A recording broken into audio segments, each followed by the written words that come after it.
مرحبا جميلة. مرحبتين. أول مرة شفتك كان كتير الجو ظريف، كان بعيد ميلاد وكنتي عم بتغني بالعربي وغنيتي كمان بالإنجليزي، لفتني كتير الغنى العربي وعرفت بعدين إنك أنتي أصلاً فلسطينية.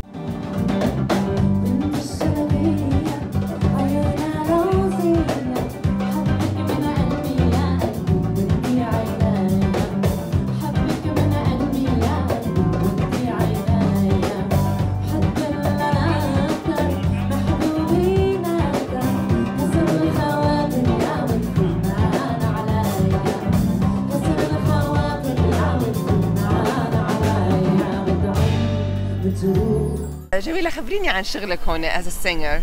Can you tell me, talk about a little bit about your work as a singer? So actually I've been singing all my life. I don't remember me not singing. I've always played instruments like piano and guitar, even learned drums. I was in a big band. I took classical singing lessons. I had my rock bands when I was 14. And I actually studied also music in London for 1 year. And then I came back to Germany and continued a course with music and theater and cultural policy and philosophy, politics.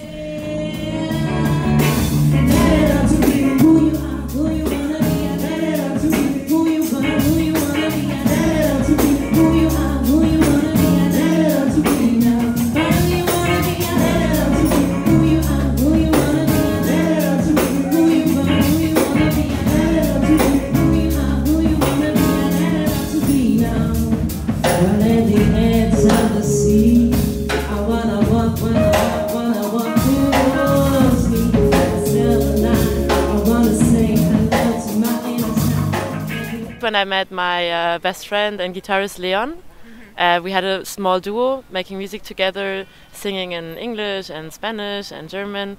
And then at some point we both moved to Berlin one after another. And I always had kind of band projects, but never took them too serious because I was working in other festival programs or building up institutional work for refugee musicians, by myself or in institutions.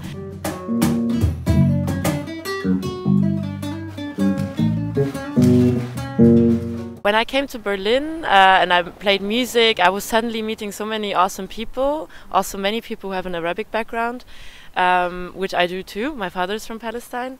And I started longing for also discovering this kind of music, you know. So I asked Ahmed Eid, he's a double bass player and multi-instrumentalist from the band Bukahara, many people know here in Germany, if he could teach me some Arabic songs, you know. I met him 10 years ago in a jam session in Ramallah. And then, a couple of years ago I asked him, hey, can you teach me some of the famous songs, you know, like Bint al-Shalabiya, for example. So we started that. He taught me also Yumamul al-Hawa, the Palestinian freedom lullaby, or Hali Hal, the dancing song about an old grandmother drinking whiskey and then flirting with the old man in the village.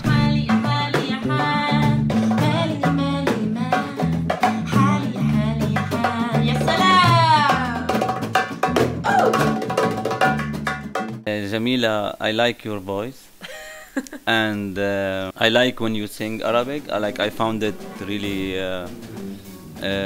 its style, like you make offer to sing in Arabic. I'm happy with it. I got like many comments from friends, Arabic friends, like they said like Jamila should like work and pronounce the Arabic words in a good way. What do you feel about that? Like I also want to improve my Arabic, and actually it's a bit painful because it always is a struggle for me and didn't grow up with it as a mother tongue.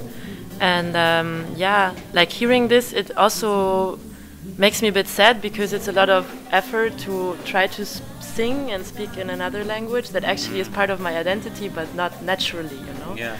And I just felt it's a bit I feel degraded by it, you know, because it's like telling people who are new in Germany you have to speak perfect German, you know.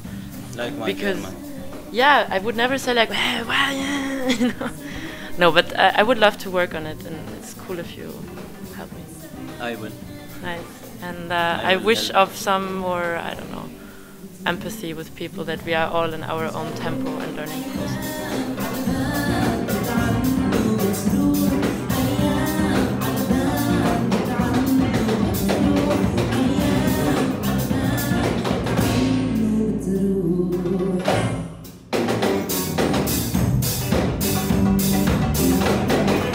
Where does your mom come from?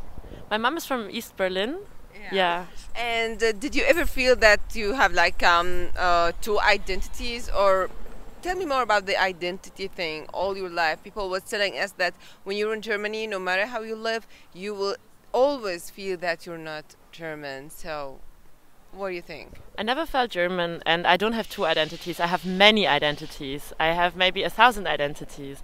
You know, if you're an artist, you build your identity through so many different influences. Of course, not just as an artist, but I think growing up very open-minded and traveling to many countries, very luckily, due to my parents, I never felt I have this one identity. I always felt really cosmopolitan. Maybe it's an old-fashioned term in a way. Like, I studied cultural sciences, and we speak of transculturality. So the idea is your identity is not based on ethno-national category, on religion, on gender, on nation, whatever. No, your identity can be hip-hop culture, your identity can be queerness, your identity can be political struggle for freedom, whatever, yeah? So there's people in the whole world who can identify by certain things, let's say like hip-hop culture, and it doesn't matter what is their national background or their ethnicity or their religion, right? So transculturality actually tries to overcome these stereotypes and these categories and these boxes, and it shows the diversity, but also it looks for the similarity. Where are we in common? Where do we connect? And music can be a very connecting factor, right? It's universal language. Absolutely.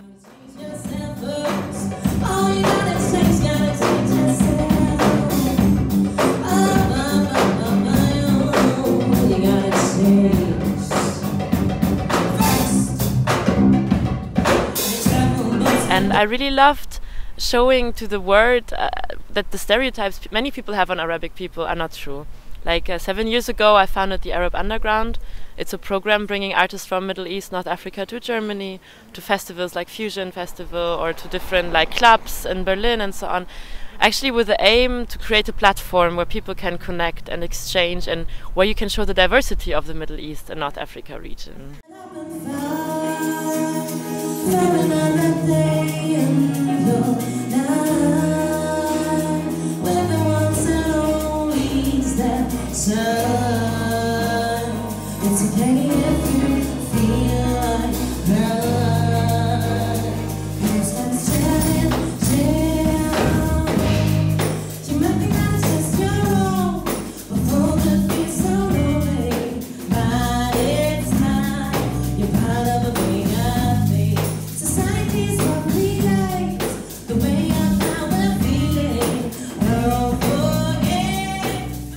Yeah, so our band, we have so many different backgrounds. Like Leon is spending like part of his year always in Latin America. Kuba is from Poland. Salam and Bilal are from Syria. I have this German Palestinian background. And of course the place you grew up shapes you. Yes, I grew up in Germany, I grew up in Europe, I grew up in Berlin. Of course this shapes my identity, yeah? But I don't want to limit it to any kind of national category, or to say the Germans are like this and the Arabs are like this. I don't believe in these stereotypes and cliches.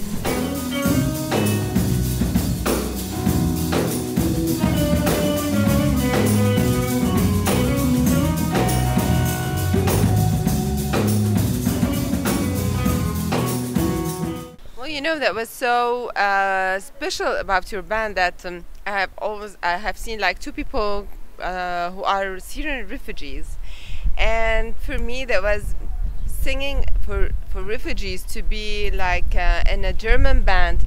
Actually, it's not. You cannot say that it's a German band. Actually, it's like a mixed thing. Gives me hope that we can feel like this is home in a way or another. So, tell me about feeling home. That's funny. Actually, I was thinking to call our debut album "أبهرتنا," Where's Our Home? And actually, we were writing a song called للكون, the grandmother of the universe. After I had a dream, I was having lots of dreams of being persecuted or being in war. I think maybe passing on the trauma of my father, who was a refugee and who struggled a lot. And one night when I had a lot of fear, and I would even while sleeping feel my heart beating very, very strongly, my grandmother appeared, my Palestinian grandmother. And no one knows how she looks like, because she died when my father was 1 year old. And she was sitting in the universe with long orange hair, and she was talking to me in Arabic very soothingly, very calmingly. I don't know what she said, but she took me out of the war scene and jumped me into the universe. Like, she pushed me like with a kind of superpower, yeah? Wow. And I would fly around there and see all the lights and become really free, and then I fall down back on earth. But I was not in the war scene anymore. I was in beautiful forest, near a lake, a beautiful sky. And then she pushed me up again to the universe. And at some point I could tell myself, now it's healed, I can wake up. And it's crazy because since then I've never been having these dreams anymore. It's like as if she really came into my dream to heal me. Yeah. And in this dream I asked her, and also in the song we wrote afterwards, وين بيتنا؟ جاوبتيني الكون. She answered me, it's the universe. Yeah, so I really try to find the home in myself and in the universe, and not on a certain place. And I think home is always the people you love, or you people you can connect with. And I have a strong trust you can go everywhere and find people to connect with.